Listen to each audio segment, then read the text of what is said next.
आप सभी को ईद उल मिलादुन नबी की खूब सारी मुबारकबाद। उम्मीद करता हूँ जितने लोग आज सड़क पर उतरेंगे, मिलाद मनाएंगे, उतने ही लोग नमाज की तरफ आगे बढ़ेंगे, अपनी मस्जिदों को आबाद करेंगे। रिक्वेस्ट ये है, माहौल बड़ा ख़राब है।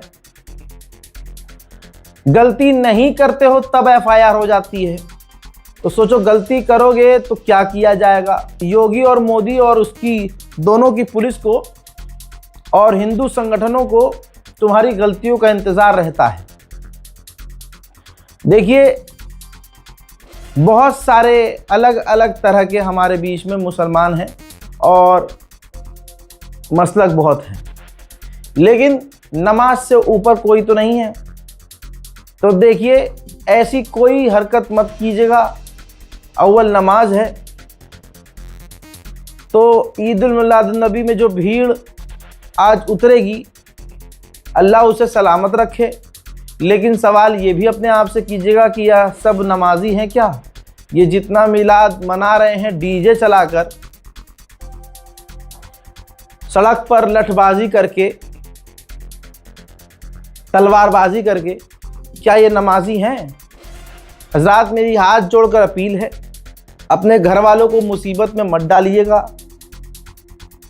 कोई ऐसा काम ना करिएगा जिससे आप पर एफआईआर हो, जिससे आपके लिए नुकसान और मुसीबत सामने आ जाए। हज़रात मोहतरम, आपसे गुजारिश है कि अपने आप को बचा कर रखें, अपने आप को सेफ रखें, नमाज कायम करें, सबील लगाएं। आप बहुत सारी चीज़ें कर सकते हैं। इबादत करिए, मेहरबानी करके वो कावड़ियों की तरह काम नहीं करना है। डीजे गाना के अगर भाई इस्लामिक नात पढ़ रहा होगा, इस्लामिक नात के साथ साथ पीछे म्यूज़िक चल रहा होगा, उसकी बीट हाई होगी, आप कावड़ियों की तरह अपना डीजे तैयार करके धपड़ धपड़ धपड़ लेके चलोगे और डांस भी करोगे, कूदोगे भी, सर पर टोपी रख के, तो तुम में और अंधभक्तों में कोई फ़र्क नहीं रहेगा। हज़रात, इसी के साथ सबसे बड़ा अपडेट ये है कि जो पाकिस्तान के army chief Asim Munir Iran गए थे, ये वीडियो देखिए, भूले नहीं होंगे आप। और मैंने आपको बता दिया था कि ये अमेरिका का पैगाम लेकर गए हैं, अमेरिका की कोई बात बताने गए हैं, रिक्वेस्ट करने गए हैं। हज़रात, खुलासा ये हुआ है कि ये आसिम मुनीर पहले ट्रंप से बात करता है, ट्रंप ने इसके ज़रिए ईरान को मैसेज भेजा और आसिम मुनीर ने जाकर ईरान से हाई लेवल मीटिंग करने के बाद ईरान से कहा कि डोनाल्ड ट्रंप का ऑफ़र आपके लिए ये है कि आप बस स्ट्रेट हॉर्मुज़ खोल दें, इसके बदले आपके ऊपर से सैंक्शंस हटाए जाएंगे, आपकी जो रकम है, फ्रीज रकम, उसको रिलीज़ किया जाएगा। और साथ ही आपसे ये रिक्वेस्ट है कि आप अपने प्रॉक्सीज से हमले बंद करवा दें। इसके अलावा बड़ी बात डोनाल्ड ट्रंप ने कहलवाई है कि हम ब्लॉकेज भी हटा देंगे, आप आराम से ट्रेड कर सकते हैं, बिजनेस कर सकते हैं। ईरान के अधिकारियों ने बिना सोचे, ज़्यादा बिना सोचे, साफ इनकार कर दिया कि नहीं, अमेरिका ने जो वादे पहले किए थे, अमेरिका पहले उन तमाम वादों को निभाए, तब उसके बाद हम सोचेंगे। यानी गुलाबी सूअर के मुंह पर मुसलमानों, ईरान ने चप्पल मारी है। एक बार फिर से पब्लिक डोमेन में आके क्या कहता है गुलाबी सूअर कि स्ट्रेट हॉर्मुज़ खुला है, हम जीत गए हैं। और अकेले में पाकिस्तान के आसिम मुनीर से मैसेज भिजवाता है कि भैया मामला शांत कर दो, हॉर्मुज़ खोल दो, इसके बदले हम तुम्हारी तमाम बातें मानने को राज़ी हैं। ईरान कह रहा है भाई भाड़ में जाए। ईरान कह रहा है तुमने पहले जो वादे किए थे उनको निभाओ, उसके बाद देखेंगे करना है क्या। हज़रात, ईरान ने स्ट्रेट हॉर्मुज़ में एक बार फिर से टैंकर पर हमला किया है। वार्निंग दी गई थी, मैसेज छोड़ा गया था ईरान के द्वारा, समझाने की कोशिश की गई थी, लेकिन टैंकर रुका नहीं, आगे बढ़ता रहा। ईरान के बताए हुए रास्ते को फॉलो भी नहीं कर रहा था, जिसके बाद ईरान ने उस टैंकर पर हमला कर दिया। अभी तक ये कंफर्म नहीं है कि वो टैंकर किस देश का था। गुलाबी सूअर ने ट्वीट करके फिर से दावा किया है कि हमने स्ट्रेट ऑफ हॉर्मूज में बिछी हुई माइंस को तबाह कर दिया है। ईरान की जो छोटी छोटी बोट्स हैं हमने उनको भी तबाह कर दिया है, पीछे धकेल दिया है। हॉर्मूज आज़ाद है, खुला हुआ है। आगे इसने कहा कि हमने ईरान के पिक्स एक्स माउंटेन पर नज़र बनाई हुई है। अगर हम बता दें कि हमने उनके कई सारे न्यूक्लियर प्लांट को, न्यूक्लियर एरिया को तबाह बर्बाद किया है। अगर इसके बावजूद ईरान ने दोबारा माइंस हॉर्मूज में बिछाने की कोशिश की तो हम बड़ा हमला करेंगे हॉर्मूज में। यही होता है जब डोनाल्ड ट्रंप जलील होता है तो सामने आके धमकी देता है। इज्जत क्या ही रह गई। कम से कम पाकिस्तान तो ये देख रहा है ना कि भैया हमारा आसिम मुनीर जा रहा है, ईरान से रिक्वेस्ट कर रहा है कि ट्रंप आपसे बात करना चाहते हैं, डील करना चाहते हैं, आपके खिलाफ ये जो ब्लॉकेज है ये खोल देंगे, आपके पैसे रिलीज कर देंगे, पाबंदियां हटा देंगे। लेकिन ईरान साफ मना कर देता है कि चल वे चल। तो कम से कम पाकिस्तान को तो पता चल चुका है कि ईरान कितना पावर में है। अब इसके बाद ऐसे ट्वीट करके डोनाल्ड ट्रंप गुमराह करना चाहता है लोगों को। नहले पर दहला ये कि ईरान के राष्ट्रपति ने जलील किया डोनाल्ड ट्रंप को और कहा कि अमेरिका पहले अपनी टोन ठीक करे, उसके बाद बातचीत देखेंगे। भाई अमेरिका इतना परेशान हो चुका है कि ये ईरान के 5 IRGC के टॉप ऑफिशियल हैं, ठीक है। अमेरिका ने उनके ऊपर इनाम रख दिया $10 मिलियन का, $10 मिलियन इनाम डाल दिया इनके ऊपर कि भाई आप IRGC के इन कमांडर की जानकारी दो, हम आपको इनाम देंगे। पूरी दुनिया के लिए खतरा बन रहा है इसराइल। इसराइल की तैयारी ये है कि हम स्पेस से, ऑर्बिट से अपने दुश्मन पर हमला करें। नहीं समझ में आ रहा है? खला, अंतरिक्ष, वहां पर इसराइल अपनी मौजूदगी बढ़ाने की ताक में है और कोशिश कर रहा है कि हम अपने हथियार और लेजर डिफेंस सिस्टम अंतरिक्ष में, आसमान के ऊपर तैनात कर सके ताकि हम जब दिल करे दुश्मन को मिटा सके। अमेरिका कुछ कर तो पा नहीं रहा है तो बस ईरान पर पाबंदियां बढ़ा रहा है। अब जो ईरान के ऊपर नई पाबंदियां अमेरिका ने लगाई हैं उसमें भारत की 4 कंपनियां भी लपेटे में आ गई हैं। यानी ये अमेरिका ईरान के साथ साथ ईरान के सहयोगी देशों का भी तगड़ा नुकसान कर रहा है। आसिम मुनीर के साथ पाकिस्तान के इंटीरियर मिनिस्टर नकवी भी गए थे ईरान बात करने के लिए और ईरान ने मना कर दिया कि भाई पहले अमेरिका हमारी पुरानी बातें, जो पुराने वादे हैं वो शर्तें मान के दिखाए तब हम आगे सोचेंगे, हमें फ़िलहाल कोई डील नहीं करनी।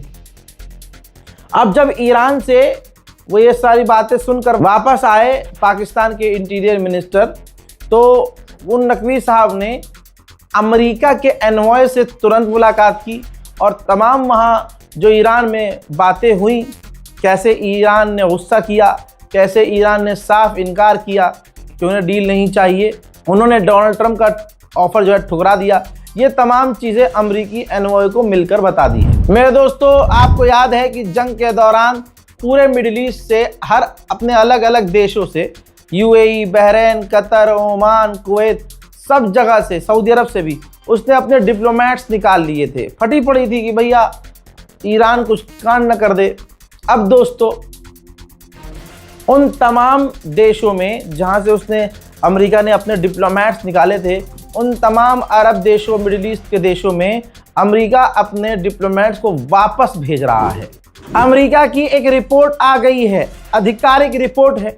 इस रिपोर्ट में जो खुलासे हुए हैं, इसके बाद अमेरिका के अंदर जो गुलाबी सुअर है डोनाल्ड ट्रंप, उसको और गाली पड़ रही है। डोनाल्ड ट्रंप से लोग किलस रहे हैं। मैं रिपोर्ट बताऊं? रिपोर्ट ये आई है कि जब डोनाल्ड ट्रंप ने ईरान पर हमला करके जनाब खामनाई को कत्ल करने के लिए आदेश दिया तो CIA की चीफ ऑफ CIA ने कहा, ये रिपोर्ट है कि ट्रंप साहब अगर ऐसा किया तो याद रखिएगा ईरान पूरी तरह से एक्टिव मोड पर आ जाएगा, बौखला जाएगा, बड़े हमले करेगा, हमारे एलाइज पर हमले करेगा और तो और पूरे इलाके में जंग शुरू हो जाएगी, हालात ख़राब हो जाएंगे और जो आप रिजीम गिराने की तैयारी में हो, इस रिजीम के बाद जो दूसरी रिजीम आएगी वो इससे ज्यादा सख्त आएगी और वो परमाणु जरूर बनाएगी। ठीक है, ये CIA के चीफ ने कहा था। डोनाल्ड ट्रंप ने इग्नोर किया। फिर अमेरिका के उपराष्ट्रपति JD वेंस, उन्होंने भी डोनाल्ड ट्रंप को रोका और समझाया कि हमला नहीं करते हैं, ईरान को एक और मौका देते हैं, बातचीत के जरिए कुछ चीजें ठीक करने की कोशिश करते हैं, वरना चीजें बहुत ज्यादा हाथ से निकल जाएगी। ट्रंप ने इनकी भी नहीं सुनी। फिर अमेरिका के वॉर मिनिस्टर्स और सीनियर जनरल कमांडर ने भी चेतावनी दी कि अगर हम खामनाई को कत्ल कर देते हैं ट्रंप साहब, तो हमारे लिए मुश्किल पैदा हो जाएगी। हमारे पास इतने हथियार नहीं हैं कि हम लंबे समय तक ईरान से लड़ सकें, और ईरान लड़ेगा, ईरान पूरे इलाके में मिसाइलें मारेगा, परेशानी होगी। ट्रंप ने अपनी मिलिट्री की भी नहीं सुनी, कमांडर्स की भी नहीं सुनी। ट्रंप ने सुनी तो नेतन्याहू की सुनी, क्योंकि नेतन्याहू ने ट्रंप से कहा था कि ईरान इस वक्त सबसे कमजोर है, ईरान खड़ा नहीं हो सकता, ईरान हुर्मुज बंद नहीं कर सकता, ईरान पलटवार नहीं कर सकता, और हमारी मूसाद तो है ही काम करने के लिए। तो ट्रंप ने अपनी ही टीम को किनारे किया, नहीं सुना, और नेतन्याहू की बातों में आकर ईरान पर हमला किया। आज वही गुलाबी सूअर बुरी तरह से फंस चुका है। हालत यह है कि गुलाबी सूअर अब कुछ कर नहीं सकता, सिर्फ बोल ही रहा है। बोल भी क्या रहा है, ये देखिए, ट्वीट किया है उसने।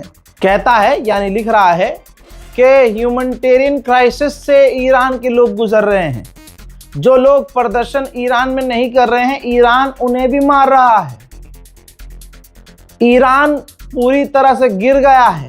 ईरान अपनी मिलिट्री को हथियार नहीं दे पा रहा है। ईरान में इंसानियत के खिलाफ कराई, अच्छा, इसे इंसानियत याद आ रही है, इसे वॉर क्राइम याद आ रहे हैं। जो इसने अपने भाई के साथ, इसराइल के साथ मिलकर गज्जा में नरसंहार किया, वो इंसानियत का कत्लेआम नहीं था, वो क्राइम नहीं था। अमेरिका ने बहुत सारे मासूमों की, लाखों मासूमों की जान ली, उस पर नहीं बोला जाता। कुल मिला के बात यह है कि डोनाल्ड ट्रंप को कुछ ना कुछ तो बोलना है, झेप मिटानी है।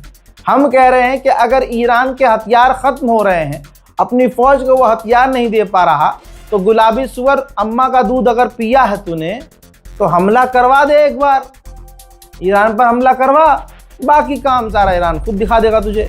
देखिए, ओमान के विदेश मंत्री ईरान गए, ईरान के विदेश मंत्री से मुलाकात की, दोनों ने डील कर ली है, साथ मिलकर वो काम करेंगे, और डिस्कशन किया है कि टेम्परेरी स्ट्रेट ऑफ हॉर्मुज खोला जाए, टेम्परेरी, और कुछ ऐसा किया जाए कि कुछ समय के लिए जहाज की आवाजाही शुरू हो, और दोनों भाई मिलकर स्ट्रेट ऑफ हॉर्मुज में जो माइंस बिछाई है उसे क्लीन करेंगे। दोस्तों, उधर ईरान और ईरान के ऑफिशियल मजाक उड़ा रहे हैं जो पाबंदियां ईरान पर लगाई जा रही हैं। जरा इस पोस्ट को देख लीजिए, दिस इज फाइन। हर तरफ आग लगी हुई है।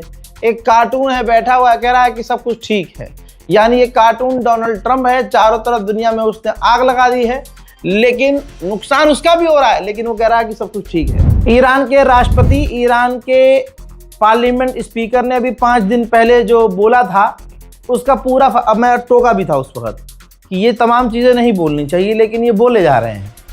इसका फ़ायदा अमेरिका उठाएगा।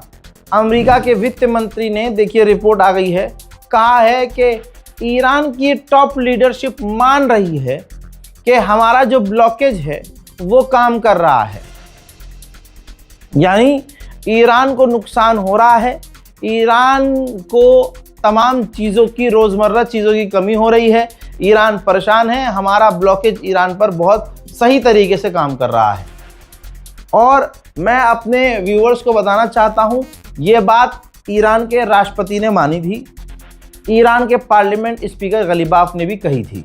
खूब बड़े बड़े बयान इन्होंने चिपकाए थे, जिसका पूरा फायदा आज अमेरिका ने उठा लिया। मेरे दोस्तों, इसराइल के टीवी चैनल पर क्या बातें हो रही हैं मैं बता देता हूँ। इसराइल के टीवी चैनल पर इसराइल के एंकर कह रहे हैं कि ईरान पर सैंक्शन इसलिए लगाए गए हैं, पाबंदियां इसलिए लगाई गई हैं कि ईरान में महंगाई आ जाए, ईरान में कैश खत्म हो जाए, ईरान में क्राइसिस आ जाए जिससे लोग भूखे हो जाएंगे। जब उनके पेट खाली होंगे, भूखे होंगे, तो दिमाग काम नहीं करेगा और सरकार के खिलाफ ईरान की आवाम सड़कों पर आ जाएगी। सड़कों पर आने के बाद ईरान की सरकार काफ़ी ज़्यादा परेशान हो जाएगी जनता को लेकर और उसे घुटने पर आना पड़ेगा और ईरान की रिजीम चेंज हो जाएगी। उधर IRGC के कमांडर, ईरान के फौज के कमांडर, सीनियर कमांडर बॉर्डर पर मौजूद अपने फौजियों के बीच चले गए और उन्होंने साफ कहा कि तैनात रहना है, एक्टिव रहना है। अगर सामने से दुश्मन ने कुछ भी लॉन्च किया, कोई हरकतबाजी की, तो उन्हें मुंह तोड़ जवाब देना है। हम दुश्मन के आगे नहीं झुकेंगे। बात ईरान की तरक्की की करें तो ईरान के अंदर ये देखिए, ऐसे हालात में ईरान के राष्ट्रपति ने सोलर पावर प्लांट का उद्घाटन किया है। अमेरिका ने लास्ट ईरान के ब्रिज उड़ा दिए थे, आखिरी मौके पर ईरान के ब्रिज पर हमले किए थे। तस्वीर आप देख सकते हैं कि उन तमाम ब्रिज पर अभी भी ईरान काम कर रहा है।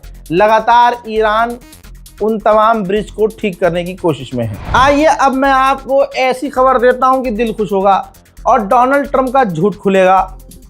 अमेरिका के अंदर किसानों को पिछले 40 साल में सबसे ज़्यादा नुकसान हुआ है। ईरान की जंग की वजह से, ईरान के हमलों की वजह से अमेरिका के किसानों को $63 बिलियन का नुकसान हुआ है। मोहतरम हजरात, क्या आप समझ सकते हैं? 63 बिलियन, मिलियन की भी बात नहीं है, बिलियन की बात हो रही है। शेयर कीजिएगा इस वीडियो को। $63 बिलियन का नुकसान अमेरिका के सिर्फ किसानों को हुआ है। 40 साल में सबसे ज्यादा किसानों को नुकसान हुआ है। यह गलती किसकी है? गुलाबी सुअर। हजरात मोहतरम, फिलहाल के इस रिपोर्ट में, इस अपडेट में इतना। इस रिपोर्ट को शेयर कीजिए, चैनल को सब्सक्राइब कीजिए, दुआओं में याद रखिए। जय हिंद।